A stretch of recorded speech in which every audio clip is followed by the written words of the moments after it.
صباح الخير، صباح الورد والعافية والسعادة على عيونكم الحلوة. توني قعدت قبل شوية من النوم، بعد حتى شعري مبلل وكل شي ماكو. يا أريد ما أدري أحكي بموضوع، أني نمت قعدت أباوع التعليقات شكو إيش صاير يعني. لا جديات موضوعكم كلش غريب يعني. كافي انف شو بسرعة قمتي ومنين لك هذا الحيل والنفسة لازم تبقى هالقد، وقبل رحتي سويتي ديوان شعر. أول شي ديوان شهد وشعر صار له 6 سنوات للمعلومة، بس يعني ما اجيت اني هسه وسويت الديوان، ترى كلش قديم. هاي رقم واحد يعني، مو أول طيحته، عرفتوا؟ ثانيا شلون قمتي وش بسرعة يعني، بعد الله طاني حيل وعافية. شلون بس قولوا لي شلون؟ أرفض يعني، أعترض، شو أسوي يعني؟ قمت الحمد لله، الله سهل لي وطاني عافية وطلعت أني ترى يعني ما جاية على مود أوقع ديواني الأول. أنا موقعته بأبو ظبي بوقتها وبمعرض الكتاب الدولي قبل 5 سنوات.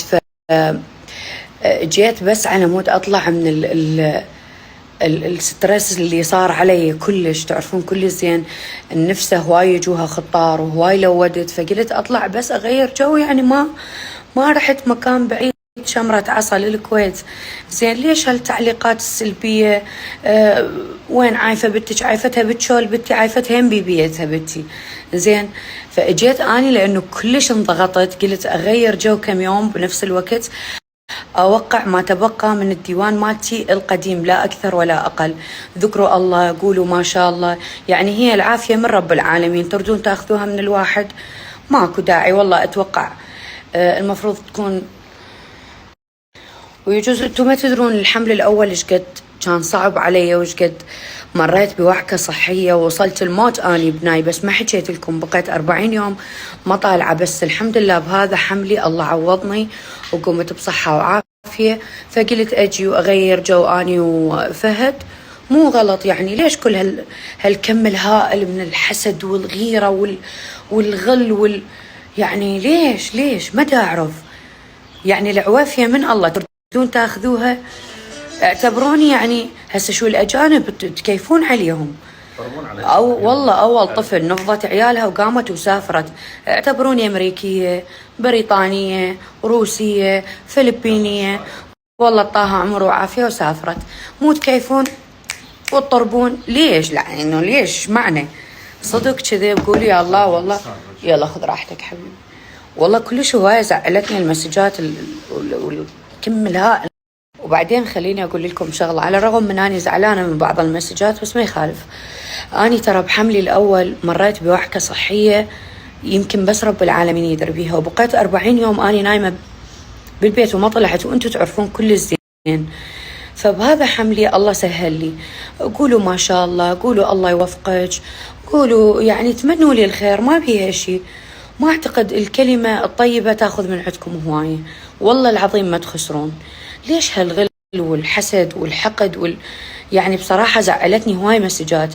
أما بعض الفرافير هذول الصغار اللي منتفضين على ديواني، حبيبي يعني ديواني صار له 6 سنين.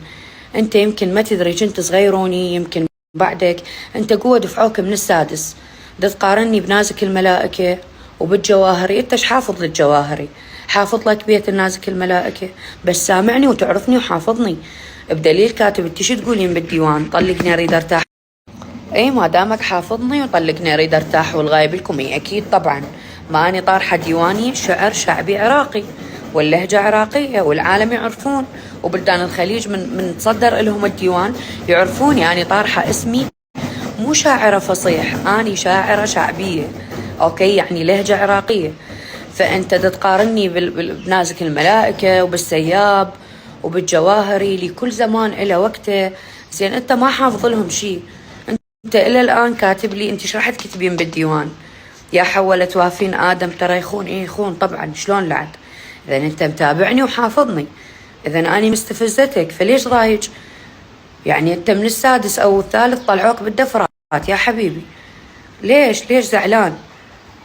والله العظيم صدق كذب. قول يا الله، خلي الله يوفقكم شوف العالم وين وصلت، ما شاء الله كلها تتمنى الخير، عالم كلها تتمنى الخير، ايش بيكم شكو. وعلى فكرة تدرون أكثر شيء شنو استفزني؟ التعليقات. أساني لا عارفة، مرات المرض غار من مرض، التعليقات كلها أغلبها شباب. زين أغلب يعني أنت ولد، أنت رجال، أنت ذكر عمي، أنت ذكر. هاي 100%.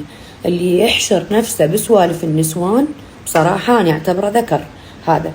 زين وإذا صحت له الفرصة حتى من حمرتهم ما يخلي.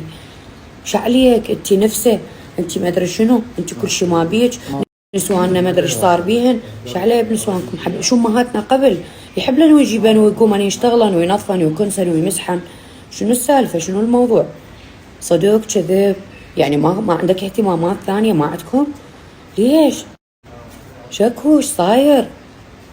قولي يا الله يا معودين ذكروا الله، يعني إلا انبطح وانام بالفراش الله ترتاحون. الله مطيني هالعوافية شوية قدرت أروح بيها من العراق للكويت، مستخسرة مستثقلها هاي بيها العوافية. ليش؟ زين ليش؟ والله العظيم أشو عمري يعني ما حسدت أحد، عمري ما جرحت أحد ولا علقت لأحد تعليق سلبي كداعي والله العظيم. يعني إحنا الآن مو بحاجة لمدارس تعليمية، بحاجة لمصحات لإعادة تأهيل بعض العقول. والله العظيم يا راد ريكفري نسوي، والمشكلة ولا مصح عندنا بالعراق بخير. عن جديات أحكي، صدق كذب. الدنيا بعدها بخير والحياة حلوة، والله ينطيني إياه راح ينطيك أضعافه إن شاء الله. ذا تمنيت لي الخير، مجرد اجيت أني غيرت جو وديواني اللي موقعته صار لي 6 سنوات عبالك أني اليوم مشتغلة عليه؟ لا والله بالعكس، دا أشتغل على الديوان الثاني وعلى القصايد الجديدة. إن شاء الله الله يوفقني ويرزقني وينطيني الصحة والعمر والعافية وينطيها أضعاف للي يتمنوا لي الخير.